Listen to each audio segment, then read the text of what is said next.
السلام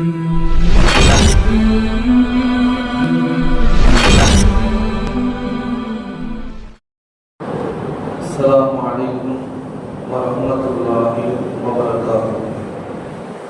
الحمد لله وكفى والسلام على عباده الذين اصطفى أما بعد.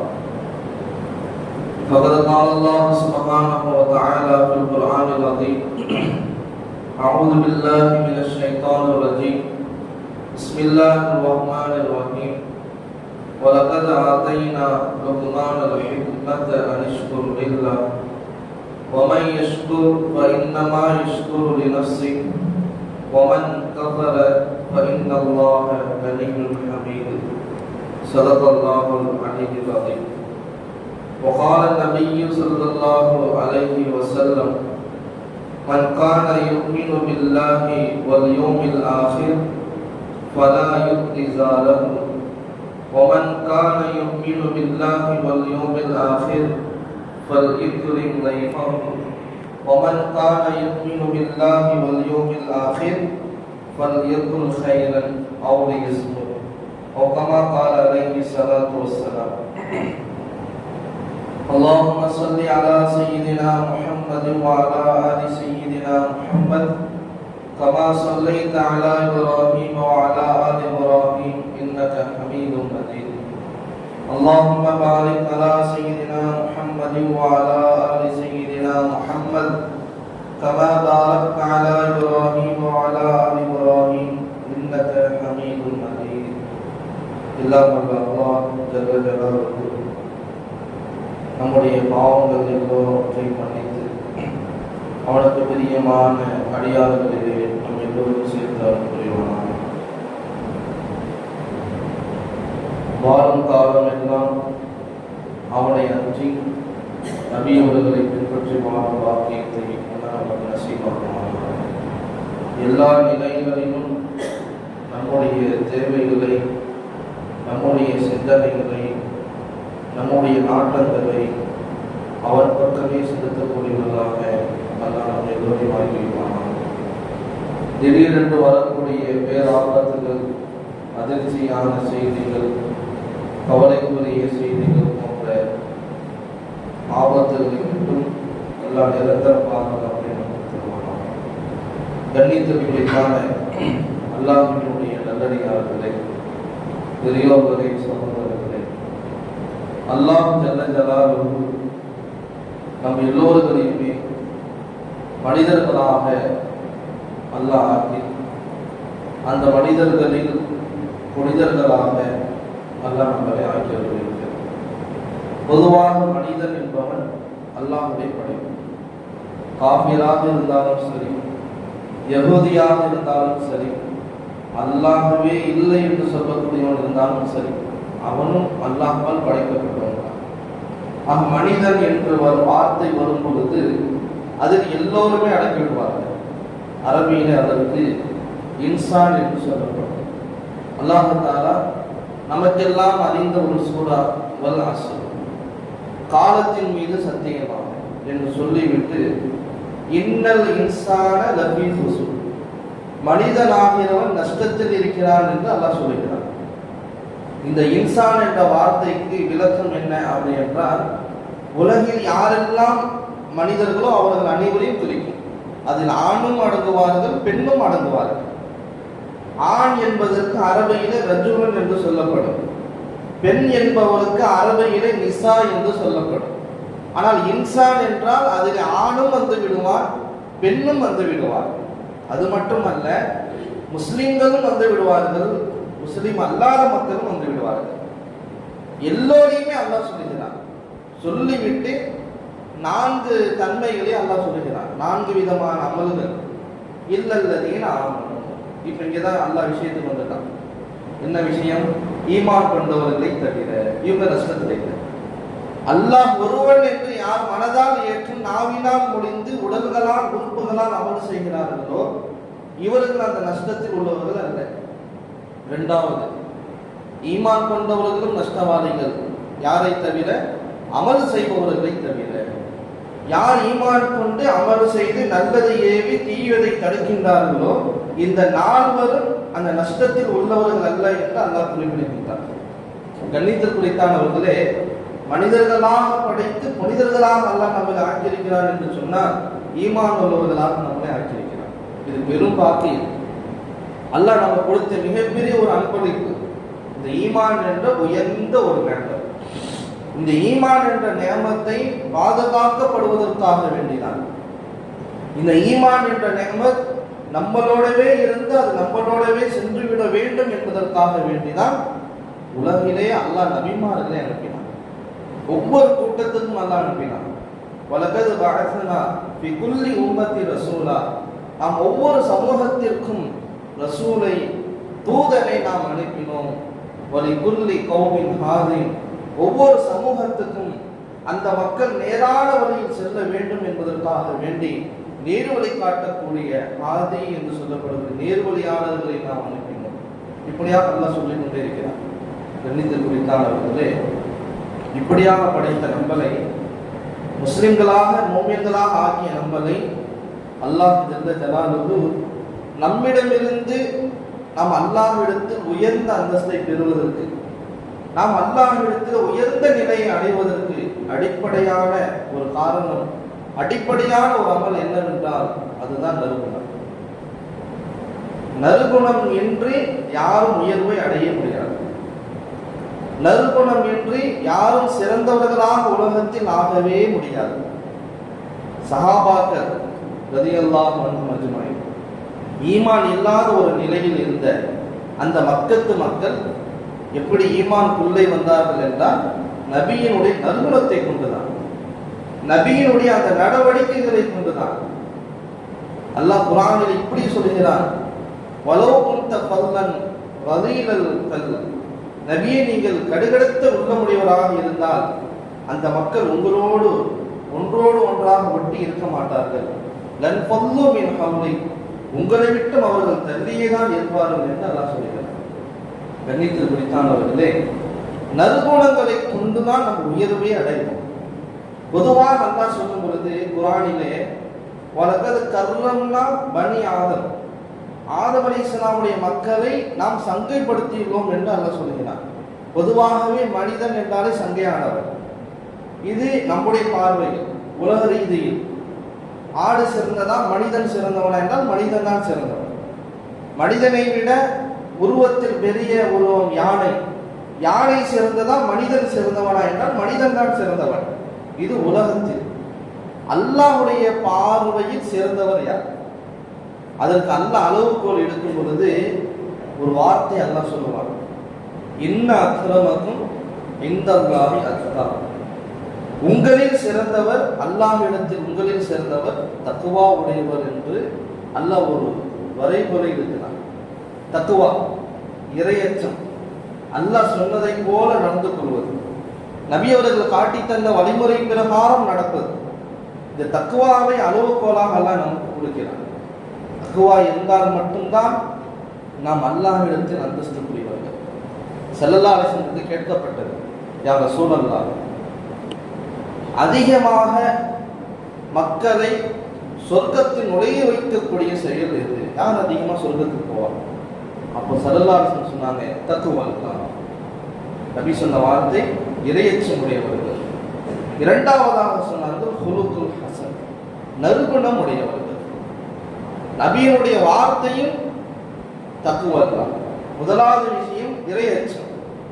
ஏன் தக்வா தக்வா என்று சொல்கிறோம்? எல்லா அமல்லையும் தக்வா வந்துருன்னு, இறையச்சம் வந்து விட வேண்டும். நாம் அதிகமாக சொல்லியிருக்கிறோம். தக்வா என்றாலே ஒரு சிங்கத்தை பார்த்து வரக்கூடிய ஒரு பயம், ஒரு பாம்பு வெளியில ரோட்ல போயிட்டே இருக்கும், திடீர்னு ஒரு பெரிய பாம்பு, மனிதருக்கு யதார்த்தமான ஒரு பயம், இதுக்கு பேர் தக்வா கிடையாது. அல்லாஹ் அப்படிப்பட்டவன் அல்ல. அல்லாஹ் பார்த்த உடனே நம்ம பயந்து ஓடுறாள் கிடையாது. அல்லாஹ் அன்பாளன், அவன் இரக்கமுடையவன். அவனை பார்க்க பார்க்க பார்க்க நெருங்கி கொண்டேதான் இருப்போமே தவிர தூரமாகி கொண்டே இருக்க மாட்டான். அதுக்கு பேர் தக்வா அல்ல. ஒரு பெரிய மனிதரை பார்த்து பயந்துடுறது, ஒரு பையன் தப்பு செய்யறான், அத்தாக்கு தெரிந்து அடிப்பாங்கன்னு சொல்லி பயப்படுறான், அந்த பயத்துக்கு பேர் தக்வா கிடையாது. தக்வா என்றால் அல்லாஹ் சொன்னவைகளை எடுத்து செய்வது. அல்லாஹ் எதை செய்ய வேண்டாம் என்று சொன்னாலும் அதை விட்டும் தவிர்த்திருப்பது. இதற்கு பெயர் தான் தக்குவா, இதற்கு பெயர் தான் இறையச்சம், இதற்கு பெயர் தான் பயபக்தி. கண்ணியத்திற்குரியவர்களே, இந்த தக்குவாவை எடுக்கும் பொழுது இது எனக்கும் அல்லாஹுக்கும் மத்தியில் உண்டான தொடர்பு. நன்றாக விளங்கிக் கொள்ளுங்கள். தக்குவா என்பது மக்களுக்கு உண்டானது கிடையாது. நான் அல்லாஹ்வை அஞ்சி நடக்கிறேன், அல்லாஹ் சொன்னது போல நான் நடக்கிறேன், நான் 5 கால தொழுகையை தொழுகிறேன், நான் கரெக்டா நோன்பு வைக்கிறேன், நான் ஜகாத்து கொடுக்குறேன்னு சொன்னா இது எனக்கும் என் ரப்புக்கும் உண்டான தொடர்பு. நான் தொழுவேன், ஏன் தொழுகிறேன்? அல்லாஹ் என் மேல கடமை வச்சிருக்கான். இந்த சிந்தனை தான் எல்லாருக்கும் வரும். லுஹர் டைம் ஆயிடுச்சு போறோம், ஃபஜ்ர் ஆயிடுச்சு போறோம், அந்த சிந்தனையே வரக்கூடாது. ஃபஜ்ருடைய தொழுகை நான் ஏன் தொழுகிறேன்? என் மீது அல்லாஹ் எனக்கு கடமையாக்கியிருக்கிறான். லுஹருடைய தொழுகை என் மீது அல்லாஹ் கடமையாக்கியிருக்கிறான். யார் இந்த நிலையத்தில் வந்து தொழுவார்களோ அவருடைய பாவங்கள் மன்னிக்கப்படும். ஹதீஸ். சிந்தனை ஃபுல்லா இப்படித்தான் நஃப்ஸுட்ட சொல்லுங்க. இங்க பாரு, அல்லாஹ் தொழுகை மட்டும் கடமையாக்கலன்னு சொன்னா நான் தொழ மாட்டேன். அல்லாஹ் என் மேல லுஹரை கடமையாக்கியிருக்கான், அல்லாஹ் என் மேல அசரை கடமையாக்கியிருக்கான், அல்லாஹ் என் மீது மஹரிப், இஷா, ஃபஜ்ருடைய, ஜும்மாவுடைய, பெருநாளுடைய தொழுகைகளை கடமையாக்கியிருக்கான். அதனால தான் நான் தொழுக போறேன். இதுக்கு பேர் தான் இல்லா, இதற்கு பெயர் தான் அல்லாஹ்விற்காக வேண்டி செய்தது. நம்ம லுஹர் தொழுகிறோம், தொழுத நன்மை நமக்கு, ஆனா செய்யக்கூடிய அமல் யாருக்கு? அல்லாஹ்வுக்காக. கணிதத்திற்குரியவர்களே, அப்ப தக்வா என்று வரும் பொழுது இது நமக்கும் அல்லாஹ்வுக்கும் மத்தியில் உண்டான தொடர்பு. இரண்டாவது ஒரு வார்த்தை ஸல்லல்லாஹு அலைஹி வஸல்லம் சொன்னார்கள், குலுகுல் ஹஸன், நற்குணம். நற்குணம் என்பது அல் முஆமலாத்து மஅல் ஹல்க், படைப்பினங்களோடு வைக்கக்கூடிய தொடர்பு. அல்லாஹ் மனிதர்களுக்கு மத்தியில் நடந்து கொள்ளக்கூடிய தொடர்புக்கு பெயர் தான் நற்குணம். இந்த நற்குண விஷயத்தில் தான் நாம் சரியானவர்களாக, உயர்ந்தவர்களாக ஆக முடியும். ஸல்லல்லாஹு அலைஹி வஸல்லம் சொன்னாங்க, அஃப்ஸுஸ் ஸலாம கைதாயினு, நீங்கள் உயர்வை அடைய நாடினால் சலாமை தாராளமாக பரப்புங்கள். இதுதான் நற்குணம். பார்ப்பவர்களை எல்லாம் பார்த்து சலாம் சொல்ல வேண்டும், புன்முறுவலோடு சிரித்து சொல்ல வேண்டும்.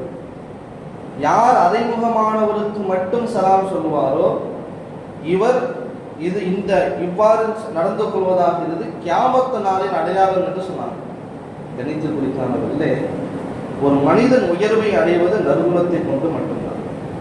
ஸல்லல்லாஹு அலைஹி வஸல்லம் சொன்னாங்க, மன் முஃப்லிஸ், ஏழை யாருன்னு கேட்டாங்க. சஹாபாக்கள் எல்லாம் மறந்தாங்க. ஏழைனா யாரு? பொதுவாக நம்ம கேட்டாலும் பதில தான் சொல்லுவோம். சஹாபாக்கள் ரலியல்லாஹு அன்ஹும் சொன்னார்கள், யாரிடத்தில் திர்ஹம் இல்லையோ, தீனார் இல்லையோ, காசு பணம் யார்கிட்ட இல்லையோ அவங்க தான் ஏழை. யாரு சொல்லலாம் அப்படின்னு சொன்னாங்க. ஸல்லல்லாஹு அலைஹி வஸல்லம் சொன்னாங்க, இல்லை, ஏழை யார் தெரியுமா? நாளைக்கு மறுமையில் மிகப்பெரிய நன்மை குவியலோடு வருவார். அவருடைய நன்மையை பார்த்தோம் சொன்னா மலை போன்று இருக்கும்.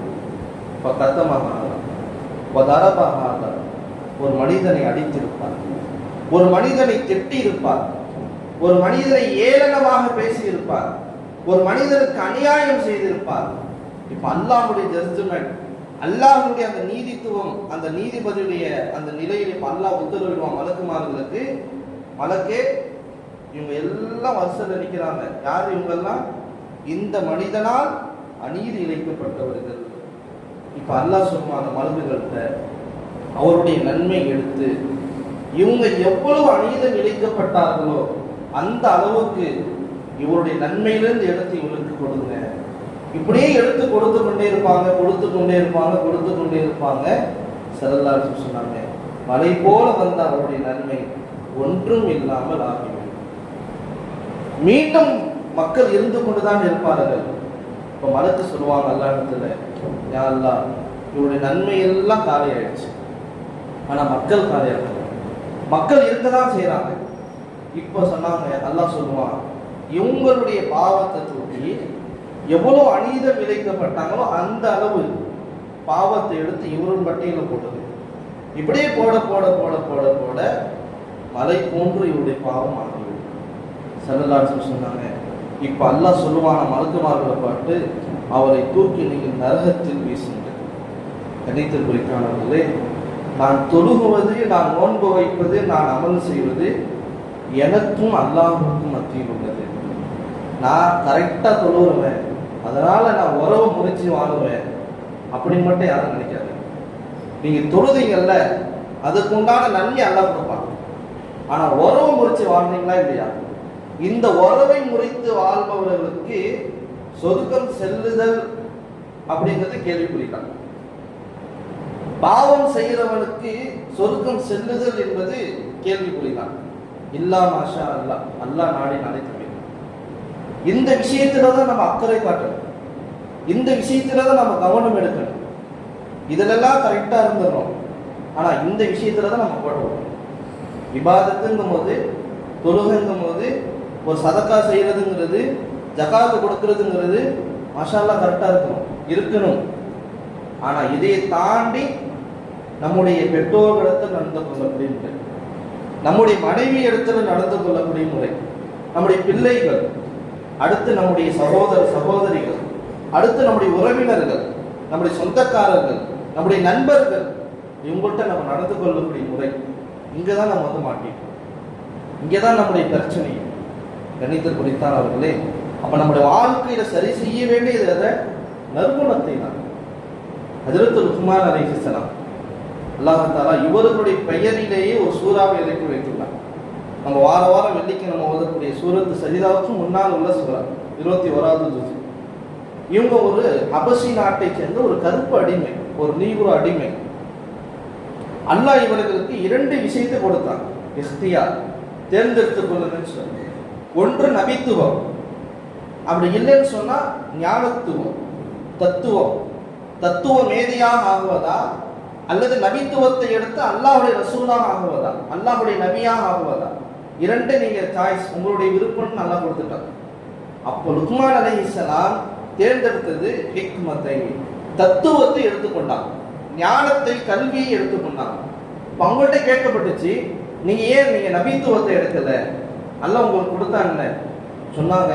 லுக்மான் அலைஹிஸ்ஸலாம் எப்பொழுதுமே அல்லாஹ்வா ஒரு மனிதனுக்கு, தன்னுடைய அடியார்களுக்கு நபியாக அனுப்புறான்னு சொன்னா அதுல அல்லாஹ்வுடைய உதவி இருக்கும். அல்லாஹ் கேட்கிறான், நபி வேணுமா ஞானம் வேணுமான்னு சொல்லி. இப்ப இந்த நேரத்துல நம்ம நபித்துவத்தை எடுத்துட்டோம்னு சொன்னா அதுல அல்லாஹ்வுடைய உதவி பார்க்க முடியாது, நிறைய அடி வாங்குற மாதிரி ஆயிடும். அதனால தான் நான் ஞானத்தை எடுத்துக்கொண்டேன்னு சொன்னாங்க. எப்போதுமே அதுதான் இந்த உஸ்தாத் சொல்லுவாங்க, முசீபத் ஆனா முசீபத், முசீபத் இல்லைனா முசீபத். ஒரு சோதனை வருது, தானாக வருது, அது சோதனை அல்ல. நல்லா இருந்து திடீர்னு சூடு, ஜுரம், தலைவலி, இருப்பது, முசீபத்து, இது தானா வருது, இது ஒரு சோதனை. இது சோதனை அல்ல, இது ரஹ்மத்து. முசீபத் இல்லைனா முசீபத்து. மழை பெய்யுதுன்னு தெரியுது, குளிர் அடிக்குதுன்னு தெரியுது, போய் பச்சை தண்ணியில போய் குடிக்கிறோம். உடம்பு ஒத்துக்கமா, தலையில தண்ணி வச்சு கோத்துக்கிட்டு என்ன ஆயிடுச்சு, ஃபுல்லா தலைவலி. இப்ப எதனால வந்துச்சு? இப்ப அவர் வளர்க்குறாரு, நல்லா தலைவலி கொடுத்துட்டான். இது அல்ல உனக்கு கொடுக்கல, நீ வாங்கிக்கிட்ட முசீபத்து, இதுதான் உனக்கு சோதனை. அப்ப தண்ணி மழை பெய்யுது, குளிர் அடிக்குதுன்னு தெரியுதுன்னு சொன்னா வெந்நீர் போட்டு குளிக்கணும். இது ஒன்றும் சரியத்துக்கு மாற்றம் இல்லை, அல்லாஹ் மேல உள்ள நம்பிக்கைக்கு மாற்றம் இல்லை. அதனால தான் அல்லாஹ் பகுமை கொடுத்துருக்கான். அதனால இதான் நம்ம முட்டாள்தனமே. நம்ம நிறைய பேர் செய்யற தப்பு என்னன்னா, சில இதை தவக்குள்னு நினைச்சுக்கிட்டு ஏற்றி கூட்டி செய்வோம், சில இதை தவக்குளாக வைக்கணும், நம்பிக்கை வைக்கணும், அதை ஏற்று மாத்த செய்வோம். அல்லாஹ் பகுமை கொடுத்துருக்கான். அல்ஹமஹா ஃபுஜூரஹா வ தக்வாஹா, இது சரியானது, இது தவறானது. கிளைமேட் தெரியுது, சீசன் நமக்கு புரியுது. டைல்ஸ்ல கால வயசானவங்க, இன்னைக்கு எல்லா வீட்லையுமே டைல்ஸ், மார்பிள்ஸ் தான். முடிந்த அளவு நீங்க சாக்ஸ் போட்டுருங்க, இல்லைன்னா செப்பல் போட்டுருங்க. ஏன் இதெல்லாம் சொல்றோம்னா, இன்னைக்கு எல்லாமே பலகீனம். சில பேருக்கு வாதம் அடிக்க ஆரம்பிக்கலாம், அந்த டைல்ஸ் உடைய கூலிங் ஒத்துக்காம உடம்புக்கு ஏதாவது செய்யலாம். ஒரு செப்பல், வீட்டுக்குன்னு ஒரு செப்பல் வச்சுக்கோங்க, அல்லது ஒரு சாக்ஸ் போட்டுக்கோங்க. இதெல்லாம் வந்து தவக்குலுக்கு மாற்றமே கிடையாது. கணித குறித்தாங்களே, எது நல்லது எது தீயது அழகாக அல்லாஹ் நமக்கு சொல்லித்தரோம். இம்மா ஷாக்கிரும் இம்மா கஃபூரா, இது நல்லது இது கெட்டது அப்படிங்கிற விஷயத்தை அல்லாஹ் தஆலா நமக்கு கொடுத்துட்டான். வஹதைனாஹும் நஜ்தை, நல்லது எது கெட்டது எது, 3 இடத்துல அல்லாஹ் சொல்றான். மனிதனுக்கு பகுத்தறிவை நம்ம கொடுத்துருக்கோம், இது நல்லதுன்னு சொல்லி எடுத்துக்கிறது, இது கெட்டதுன்னு சொல்லி எடுத்துக்கிறது. இப்போ லுக்மான் அலைஹிஸ்ஸலாம் சொன்னாங்க, இதனாலதான் நான் வந்து ஞானத்தை தேர்ந்தெடுத்து கொண்டேன். ஒரு தடவை இதே போல பயான் செஞ்சுட்டு இருக்கிறாங்க. பயான் செய்யும் பொழுது மக்கள் நிறைய பேர் இருக்கிறாங்க அந்த மஜ்லிஸ்ல. அப்போ ஒருத்தவர் வந்தார். வந்தவர் யாருன்னா ஆட்டு இடையர். இவங்க பயான் பேசுற லுக்மான் அலைஹிஸ்ஸலாம் பார்த்தோன்னே அவர் அதிர்ச்சி ஆயிட்டார். இவர் நம்பரோட ஆடு மேய்ச்சலாச்சு, இவ்வளவு மக்கள் பயான் கேட்கிறாங்க, தூரமா வராங்க, இவருடைய விஷயத்தை கேட்கறதுக்கு அவ்வளோ ஆர்வமா இருக்கிறாங்களே அப்படின்னு சொல்லி ஆச்சரியப்பட்டு டைரக்டா லுக்மான் அலைஹிஸ்ஸலாம்கிட்டே கேட்டுட்டார். நீங்க என்னோட ஆடு மேய்ச்சவங்க தானே அப்படின்னு. ஆமா. நீங்க ஹபஷி தானே? ஆமா. நீங்க லுக்மான் தானே? ஆமா. இவ்வளோ பெரிய அந்தஸ்து உங்களுக்கு கிடைச்சிச்சு. உங்களுடைய பயானை கேட்கறதுக்கு, உங்களுடைய அந்த சொற்பொழிவை கேட்கறதுக்கு எங்கெங்கிலேருந்தோ மக்கள் தூரமாக நெருங்கி இவ்வளோ பேர் உட்காந்துருக்காங்களே. அப்ப சொன்னாங்க, என்னிடத்துல சில விஷயங்கள் இருந்துச்சு.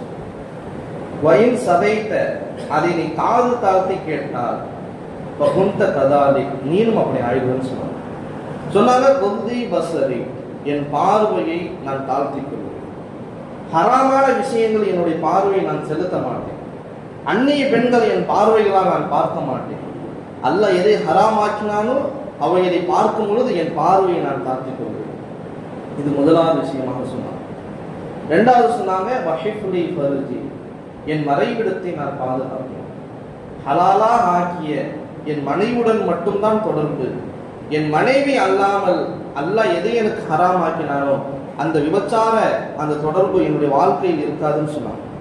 இதெல்லாம் என்னுடைய இந்த அளவுக்கு என்னுடைய அந்தஸ்தை உயர்த்தியது. மூணாவதாக சொன்னாங்க, வகஃபி லிசானி என்னுடைய நாவை என்னுடைய கண்ட்ரோல்ல நான் வச்சுப்பேன்.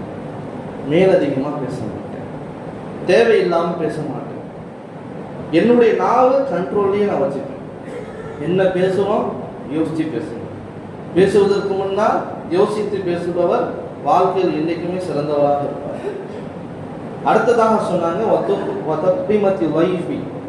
என்னுடைய விருந்தாளிகளை நான் கண்ணியப்படுத்துவேன். வரக்கூடிய விருந்தாளிய வந்துட்டாங்கன்னு சொல்லி பாரமா நினைக்காம அவங்கள சங்கை செய்வேன். ஸல்லல்லாஹு அலைஹி வஸல்லம் சொன்னாங்க, மன் கான யுமினு பில்லாஹி வல் யௌமில் ஆகிர் அல்லாஹ்வையும் மறுமை நாளையும் ஈமான் கொண்டவர் தன்னுடைய விருந்தினரை கண்ணியப்படுத்தட்டும். வரக்கூடிய விருந்தாளிக்கு கால அளவு 3 நாள். ஒரு வீட்டுக்கு நம்ம விருந்தாளியே போனோம்னு சொன்னா 3 நாள் தங்குறதுக்கு அனுமதி. இதான். அதுக்கு மேல தங்கினால் ஸல்லல்லாஹு சொன்னாங்க, அந்த வீட்டில் உள்ளவர்களுக்கு சதக்காவுடைய நன்மை கிடைக்கும். வந்த விருந்தாளி 7 நாள் தங்கிட்டார். 3 நாள் சுன்னத்து நிறைவேறுச்சு. 3 நாள் தாண்டி உள்ள நாளை அவர் எவ்வளவு சோறு கொடுத்தாலும் அவருக்கு அல்லாஹ் சதக்கா செஞ்ச நன்மையை கொடுத்துக்கிட்டே இருப்பான்னு சொன்னாங்க. அதனால விருந்தாளியை போகக்கூடிய நம்மளும் சரி, ஒரு வீட்டுக்கு போனோம்னு சொன்னா குறைந்தபட்சம் 3 நாள், குறைந்தபட்சம் 1 நாள், அதிகபட்சமாக 3 நாள். இதுதான் அளவு. அடுத்ததான் சொன்னா வஹிஃபுலி ஜாரி என் அண்டை வீட்டுக்காரர்களை நான் பாதுகாப்பேன். அப்படின்னா அவங்கள்ட்ட நல்ல முறையில் நடந்து கொள்வேன். நபி அவங்க சொன்னாங்க, யார் அல்லாஹ்வையும் மறுமையும் ஈமான் கொண்டாரோ ஃபலா யுஹ்தி ஜாரஹு தன்னுடைய அண்டை வீட்டுக்கார் நீ சிரமம் தராது. ஜன்னலை எப்படி வச்சு அவங்க பக்கத்து வீட்டில் சவுத்துல போய் இச்சி துப்புற மாதிரி நம்ம செய்கிற காரி துப்புறது, வெத்தலை போட்டு துப்புறது, எல்லாம் சவுத்துல போய் படுறது, இது அவங்க பார்த்து சண்டைக்கு வருது, இதெல்லாம் தேவையில்லை. இப்படி நீங்கள் நடந்துக்காதீங்க. பக்கத்து வீட்டுக்கு வழி தராமல் நான் சண்டை அடைச்சிக்கணும்னு சொல்லி செய்யாதீங்க. இதுமாரி நீங்கள் செய்கிறது இருக்கு, இது ஈமானுடையவர்களுக்கு மாற்றம். இதுதான் உண்மை. இன்னைக்கு அது பிரச்சனை பெரிய பிரச்சனையாக இருக்கு. ஒரு வீட்டு, அதாவது தன்னுடைய வீட்டை ஏனி சந்தில் வச்சிருக்காரு, எப்படி நீ சந்தில் வைப்பேன்னு ஒரு பிரச்சனை. அந்த ஏனிக்குமோ அந்த சவுத்துக்குமோ வழி இல்லை, அது உயிரற்றது. ஆனால் உயிருள்ள இவருக்கு பெரிய வேதனையாக இருக்காது, இந்த ஏனியா இங்கேயே இருக்குன்னு சொல்லி. இப்படி நடந்துக்கிறதுக்கு இதில் அகலாத்துக்கு மாற்றம், நம்முடைய நற்குணத்துக்கே மாற்றமானது. அப்புறம் கடைசியாக ஒரு விஷயம் சொன்னாங்க, தேவையில்லாத விஷயங்களில் ஈடுபடுறாங்க. இது ரொம்ப முக்கியங்க. நமக்கு என்ன தேவையோ அதில் தான் ஈடுபடும். இமாம் மாலிக் இப்னு தீனார் ரஹ்மத்துல்லாஹி அலைஹி சொல்றாங்க, இதா ரஐத கஸாவத்துல் கல்ப், நல்லா தான் இருந்தோம், எண்ணத்துல ஒரு மாதிரியா உள்ளம் இறுக்கமா இருக்கு அப்படிங்கிற நிலையை நீங்கள் கண்டார்.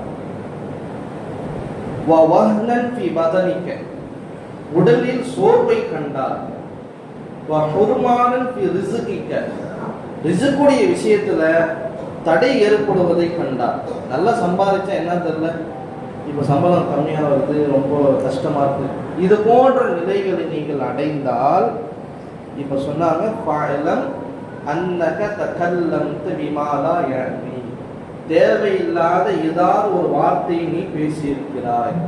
அந்த ஒரு வார்த்தையினால் வந்த விளைவு உடலுக்கு சோர்வு, உள்ளத்திற்கு இறுக்கம், வரக்கூடிய இதுக்கு தடைப்பட்டு போகுது. இமாம் மாலிக் மதீனா ரஹ்மத்துல்லாஹி அலைஹி சொன்னாங்க, இந்த வார்த்தைகள் விஷயத்தில் நீ கவனமாக இருந்துட்ட. ஒரே ஒரு வார்த்தை தான். அபூதாவுடைய சொல்லி முடிச்சு கொடுக்கிறேன். அபூதாவுடைய ஹதீஸ்ல வருது, ஸல்லல்லாஹு அலைஹி வஸல்லம் சொன்னாங்க, பனி இஸ்ரவேலர்கள் 2 பேர் இருந்தாங்க. ஒருவர் பாவி, ஒருவர் ஆபித், வணக்கசாலி. இந்த வணக்கசாலி அந்த பாவியை பார்க்கும் போதெல்லாம் அக்ஸு, பாவம் செய்யாதப்பா, குறைச்சிக்க போம்பார். 2வது தடவை பார்க்குறாரு, பாவம் செய்கிறாரு. இந்த வணக்கசாலி சொல்றாரு, அக்ஸு, பாவத்தை குறைச்சிக்கப்பா, எதையும் செய்யாத. இந்த பாவி சொன்னாரு, கடுப்பாயி, கல்வினி ரப்பி, நானாச்சு இங்கே ரப்பாச்சு, ஏன் என்னை கவனிச்சுக்கிட்டே இருக்க? அல்லாஹ் உன்னை என்ன என்னை கண்காணிக்கிறதுக்கு நான் உன்னை அனுப்புனா, இவன் என்ன செய்யறான், எங்க போறான், எங்க வரான் அப்படின்னு சொல்லி கண்காணிக்கிறதுக்கு அல்லாஹ் உன்னை என்ன அனுப்புனா, என்ன பாட்டுக்கு என்ன விட்டுருப்பா, நானாச்சு என் ரப்பாச்சு நான் இருந்துட்டு போனேன் அப்படின்னு சொன்னார்ல பாவி. இந்த ஆபித் என்ன பண்ணிட்டாரு, டென்ஷன் ஆகி கோபத்துல, அல்லாஹ் உன்னை மன்னிக்க மாட்டான், ஹதீஸ்ல இப்படியே வருது, அல்லது அல்லாஹ் உன்னை சொர்க்கத்தில் நுழைய வைக்க மாட்டான் அப்படிங்கிற வார்த்தையை சொல்லிட்டாங்க. ஜட்ஜ்மெண்ட் முடிஞ்சு 2 பேரும் மௌத்தா போறாங்க, அல்லாஹ்வுடைய நீதிபதியில் ஆஜராகிறாங்க. இப்போ அந்த அல்லாஹ் தஆலா அந்த ஆபிதை கூப்பிட்டான், அந்த பாவியை கூப்பிட்டான். இப்போ இந்த ஆபிதை பார்த்து அல்லாஹ் கேட்டாங்கன்னா, இவனை மன்னிக்க மாட்டேன்னு நீ சொன்னல, என்னுடைய குதிரத், நான் மன்னிக்க மாட்டேன்னு சொல்லக்கூடிய அந்த இல்மு ஒன்றை இருக்குதா, அல்லது என்னுடைய சக்தி ஒன்றை வந்துருச்சா? இப்போ அல்லாஹ் சொன்னா, மலக்குமார்களை பார்த்து, அந்த பாவம் செய்த அடியானை நான் மன்னித்து விட்டேன், அவனை நீங்க சொர்க்கத்துக்கு அழைச்சிக்கோங்க. இந்த ஆபிதை இவன் இப்படி பேசுனதுனால இவனை நான் மன்னிக்கல, நீங்க நரகத்துக்கு அழைச்சிக்கோங்கன்னு நான் சொன்னேன். இந்த ஹதீஸ் அறிவிச்சுட்டு அபூ ஹுரைரா ரலியல்லாஹு அன்ஹு சொன்னாங்க, தக்கல்லம பி கலிமத்தி, ஒரே ஒரு வார்த்தை தான் அந்த ஆபி சொன்னார். நல்லா கவனிச்சுக்கணும். அதனால தயவு செய்து தொழக்கூடிய நீங்க, நம்ம நிறைய பேர் தப்பு செய்யணும். அவன் குடியார பையன், அவன் திருட்டு பையன், அவன் அந்த பையன் இந்த பையன், தயவு செய்து சொல்லாதீங்க. நீங்க சொல்றது நீங்க நினைச்சிட்டு இருக்கீங்க நான் பெரிய தக்குவாதாரி, நான் சொல்றதுனால அல்லாஹ் சந்தோஷப்படுறான். குடிகாரனை பார்த்து குடிகார பையன் கூட சொல்லக்கூடாது. அப்படி குடிக்கிறது உங்களுக்கு தெரிஞ்சா, தைரியம் இருந்தா நேரம் அவன்கிட்ட சொல்லுங்க, குடிக்காதப்பா, பாவப்பான்னு சொல்லுங்க. அப்படி தைரியம் இல்லைன்னு சொன்னா, அவன் யாரு சொன்னா கேட்பான். அவனை கூப்பிட்டு, இதே மாதிரி இப்பெல்லாம் செய்யறான்ப்பா, அவன் கொஞ்சம் பார்த்து சொல்லி, குடிக்க வேணாம்னு சொல்லி, கொண்டாட்டி பொருளாக இருக்கு, சம்பாதிக்கிறேன், அட்வைஸ் பண்ண சொல்லுங்க. நிறைய பேர் நம்ம என்ன நினைச்சிங்கன்னா, நம்ம கரெக்டாக தொழுவோம், அதனால மற்றவனை எப்படி வேணாலும் திட்டலாம். தயவு செய்து நினைக்காதீங்க, இதுதான் உங்க நரகத்தில் போய் விட்டுரும். சொன்னாங்க அபூ ஹுரைரா ரலியல்லாஹு அன்ஹு, தக்கல்லம பி கலிமத்தி, அல்லாஹ் உன்னை மன்னிக்க மாட்டான்னு சொல்லி ஒரே ஒரு வார்த்தை தான் பேசினாரு. அவுபக்கத் துன்யாஹு வ ஆখিরাத்துஹு, தன்னுடைய உலகத்தையும் நஷ்டமாக்கிக்கிட்டாரு, மறுமையும் நஷ்டமாக்கிக்கிட்டாரு. உலகத்தை என்ன நஷ்டமாக்கிக்கிட்டாரு, தொழுத தஹஜ்ஜுது, நோன்பு வச்ச நன்மை, ஜகாத்து கொடுத்த நன்மை எல்லாம் பாலா போயிடுச்சு. நாளைக்கு மறுமையில சொர்க்கம் கிடைக்க இருந்துச்சு, அதுவும் பாலா போயிடுச்சு. ஒரே ஒரு வார்த்தை தான் பேசினார். அதனால யாரை பற்றியும் தவறான எண்ணம் உள்ளத்தில் வந்துடக்கூடாது, யாரை பற்றியும் தவறாக பேசக்கூடாது. அப்படி யாரான பட்டம் சொன்னாலும் நல்லெண்ண சொல்லி ஆளை கலப்பி விட்டுரும். அப்படியா, என்ன சொல்றேங்க, அப்படியாங்க, அவன் இப்படிதான் நம்ம இருக்கும். ஒருத்தவங்க வந்து சொல்றாங்க, அவன் தெரியுமா உங்களுக்கு, அவனை பத்தி உங்களுக்கு தெரியுமான்னா, அப்படியான்னு சொல்லி நம்ம விலக மாட்டோம். அப்படியா, சொல்லுங்க சொல்லுங்க சொல்லுங்க, கேட்கதான் ஆசையா இருக்கு. தயவு செய்து சொல்றேன், திரும்ப ஆழமாக நான் சொல்றேன், நம்ம நன்மையை செய்யறோம் ஜெயிச்சிருவோம் மட்டும் நம்பிக்கை வைக்காதீங்க. தயவு செய்து அந்த எண்ணத்தை கொண்டு வராதீங்க. நீங்க செய்யக்கூடிய நன்மைக்கு நிச்சயமாக சத்தியமாக அல்லாஹ் கூலி கொடுப்பான். ஆனா நம்முடைய வெற்றி எதை வச்சு தெரியுமா, நற்குணத்தை வைத்து தான். நற்குணத்தை வைத்து மட்டும்தான் நமக்கு உலகத்திலும் வெற்றி, நாளை மறுமையிலும் வெற்றி. அந்த இல்முகளை எல்லாம் நாம் புரிந்து அறிந்து செயல்படக்கூடிய நல்ல மக்களாக அல்லாஹ் நம்ம எல்லோரையும் ஆக்கி அருள் புரிவானாக. அதன் அடிப்படையில் தான் இன்ஷா அல்லாஹ் தஆலா நம்முடைய பள்ளியில் வரக்கூடிய செவ்வாய்க்கிழமை மகரிப் தொழுகைக்கு பிறகு தஃப்சீர் துவக்க விழா அப்படின்னு சொல்லி ஒரு ப்ரோக்ராம் வச்சிருக்கோம். குர்ஆனுடைய விரிவுரை, தஃப்சீரை பற்றி விளக்கமாக சொல்லப்படும். அப்படின்னு சொன்னால் ஒரு சூரா, உதாரணமாக அலம்தர் கைஃப ஓதுறோம். இப்போ அலம்தர் கைஃபவுடைய அர்த்தம் என்ன, அது எதனால் இந்த சூறா இறங்கியது, இதில் அல்லாஹ் என்னென்ன விஷயங்கள்லாம் நமக்கு எடுத்து சொல்லுகிறார் அப்படின்னு விளக்கமாக சொல்லப்படும். இன்ஷா அல்லாஹ் வரக்கூடிய செவ்வாய்க்கிழமை ப்ரோக்ராம் துவக்க விழா ஆரம்பித்து அடுத்த வார செவ்வாய்க்கிழமையிலிருந்து தொடர்ந்து இன்ஷா அல்லாஹ் தஆலா அல்லாஹ்வுடைய நாட்டத்தை கொண்டு நடந்து கொண்டே இருக்கும். மகரிப் தொழுகைக்கு பிறகு ஒரு 20 நிமிடம் தான், அதிகமான நேரம் கிடையாது. அதனால நாங்கள் எல்லாம் வாரத்தில் ஒரு நாள் இந்த வாய்ப்பை பயன்படுத்தி இன்ஷா அல்லாஹ் தஆலா வந்து கலந்து கொள்ளுங்க. அந்த 20 நிமிடம் முடிந்த பிறகு பிள்ளைகளுக்கு அப்படியே மக்தபு கண்டிஷன் நடக்கும். அல்லாஹ் தஆலா எல்லாம் உள்ள அந்த குர்ஆனுடைய நல்ல பல விஷயங்களை நம்முடைய மௌத்து வரையிலும் நாம் முழுமையாக கேட்டு விளங்கி அதன் மூலம் அல்லாஹ்வுடைய அன்பை பெற்ற நல்ல மக்களாக அல்லாஹ் என்னையும் உங்களையும் ஆக்கி அருள் புரிவானாக. குர்ஆனை அதை எவ்வாறு ஓத வேண்டுமோ, எவ்வாறு அறிய வேண்டுமோ அவ்வாறு அறியக்கூடிய, ஓதக்கூடிய, விளங்கக்கூடிய பாக்கியமுள்ள சீதேவிகளாக அல்லாஹ் நம்ம எல்லோரையும் ஆக்கி வருவானாக. குர்ஆனிலே சொல்லப்பட்ட அந்த வரலாறுகள், அந்த சம்பவங்கள், சட்டங்கள், ஃபிக்ர்கள் எல்லாவற்றையும் எடுத்து நம்முடைய வாழ்க்கையில் முடிந்தளவு பின்பற்றி நடக்கக்கூடிய நல்லவர்களாக அல்லாஹ் ஆக்கி அருள் புரிவானாக. ஆமீன். வாஹிரு தஅவானா அல்ஹம்துலில்லாஹி ரப்பில் ஆலமீன்.